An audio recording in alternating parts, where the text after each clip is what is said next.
I'm Rich Hine. My name is Rob Hart. My name is Brian Jackson. My name's Al Pogorski. My name is Curtis Lemcool. My name is Justin Sinkovich. Hi, I'm Howard Schlossberg. I've been a photographer at the Sun-Times for 31 years. Started in 1984. Came in when Rupert Murdoch owned the paper. So, a bunch of different owners and a lot of changes at the place. I was a staff photojournalist at Sun-Times Media for 12 years, 12 really good years. I was a Sun-Times photographer for a little over 28 years, and it was fun. I was at the Sun-Times for 29 years. I've been teaching media business in Chicago for the past 10 years. I've been a journalism instructor in the Chicago area at 3 different schools for more than 20 years, and I've been a reporter and editor at 2 different trade magazine publishing companies and 2 different newspapers. I wasn't here for the meeting when they got dismissed. I wasn't there, I should say. I was completely heartbroken, to be honest. They brought in the HR people with those packets. I took my packet and I walked out. Well, it was a weird thing that day because I was like 2 minutes late for the meeting, and I got upstairs like 2 minutes after the meeting started, and I just came into a room and saw everybody just kind of sitting there looking really glum. And in that couple of minutes that I missed, they had made the announcement and let go of everybody that quickly. I had actually shot an assignment that morning. I went to the meeting and got laid off. I think the thing that shocked me the most was I walked out of the Sun-Times with all my gear, all my cameras, lenses, laptop, and didn't have anywhere to go. I felt really, really bad for all my friends, those are the guys that made me what I am. The Sun-Times guys and the Tribune guys were, they were so good to us when we were kids. When I was at Columbia College and, we needed help, they would bring us into the newsroom and they would sit down and look at our film and they'd help us out. I mean, John White, I was standing next to him and I got to watch his face when he learned that, he didn't have a job anymore. It was the only job he's ever done, since he was in his 20s. It's horrible, especially with John. Man won Pulitzer Prizes and, to get rid of him that way, it was unbelievable. It was just, it was a 2-minute announcement and then that was it. So that's what took me by surprise. And I was just kind of lost. It's like something I had done for, at that point, I guess it was 28 years and I'm not sure how many months, and didn't know what to do.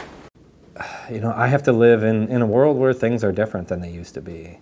And I hate it, but we don't have any other choice.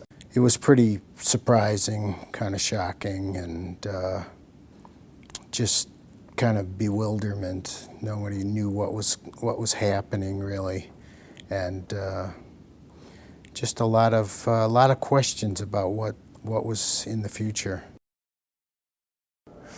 Well, you're seeing this happen more and more, the fact that publications are finding their revenue diminishing, moving from print to digital. The last 5-6 years I was there was always talk about layoffs and, we're not making enough money and, we've got to do all this other ridiculous shit. None of it worked. Well, it was obviously financially motivated, clearly. It was a financial decision. As I always like to tell my students, it's always the money. But they also felt confident that their reporters at the time could use their cell phone technology to handle their graphic needs. If these companies aren't making as much money, they're basically, the Sun-Times is they're not making as much money, they need to cut somewhere.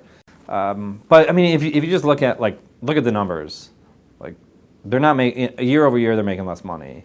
The product is getting smaller. You don't really see that much innovation in the actual delivery of news content. It's a fucking business decision. It's ridiculous, but I can understand that the times are changing.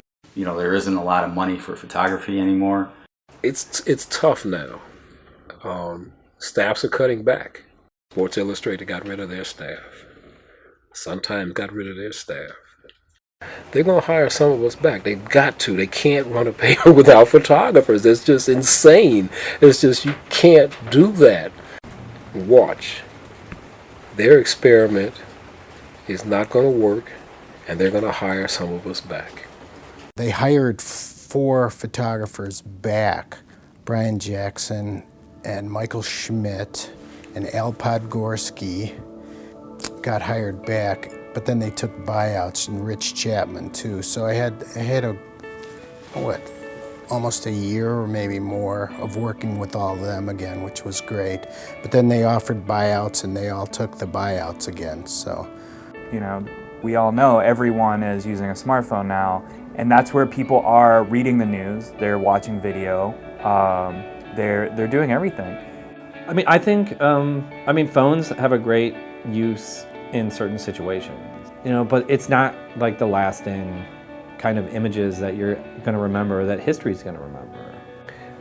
That's kind of one of the bad things about digital, is they want stuff yesterday. They want it 5 minutes ago.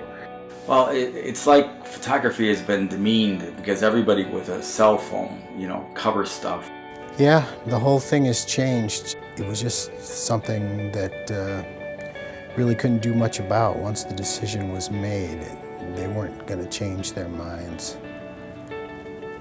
unfortunately. I went to one of the kind of protest things over at the Thompson Center and participated and showed solidarity. It's not a good future for the newspaper staff photographer. I'm the last one of the staff photographers that's still employed here. Like, as journalists, we kind of feel like we have an ownership over our newspapers.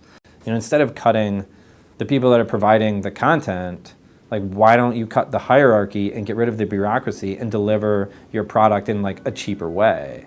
That's what every other business is doing, and that's what the news business is not doing. We can't just cling to the old ways because things are evolving, whether we like it or not, right? So we have to think as innovators and leaders and creators to move forward with these shifts. I think we just have to figure out how do we use our skill set to make the future better for other people. Photographers find stories too. It's not just like we cover stories. Good work's gonna produce more good work. What I would tell somebody, just be you.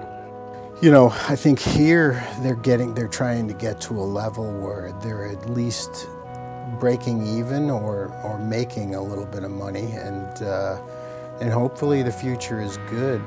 I miss photography because I don't really do it now for my current job. I take photographs of the spaces, but it's not really a creative thing. Sure, I miss the news. I miss covering the news, but it's not going to stop me from being creative in my life.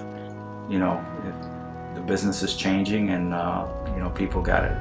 People have to change with it. So It's hard enough out here, but I've always helped other photographers. If I can help them, I'll help them.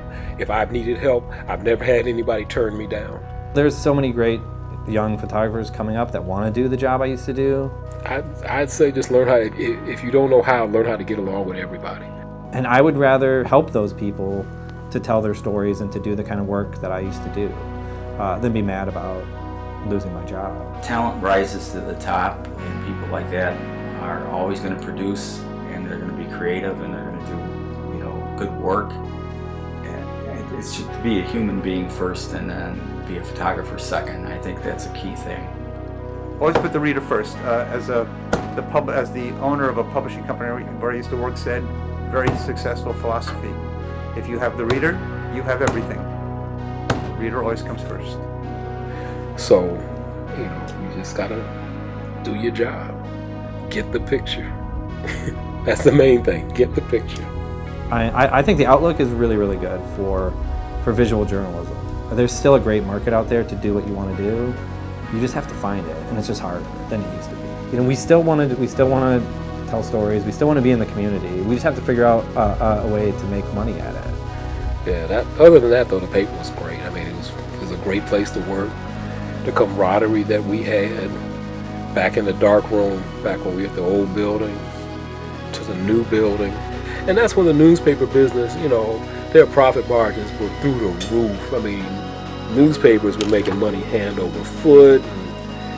We got new equipment.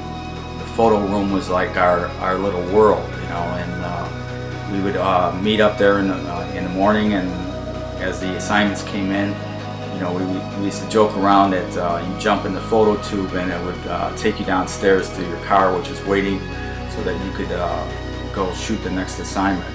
Oh, it was just a fun place to work. It was a job that you didn't want to take off days,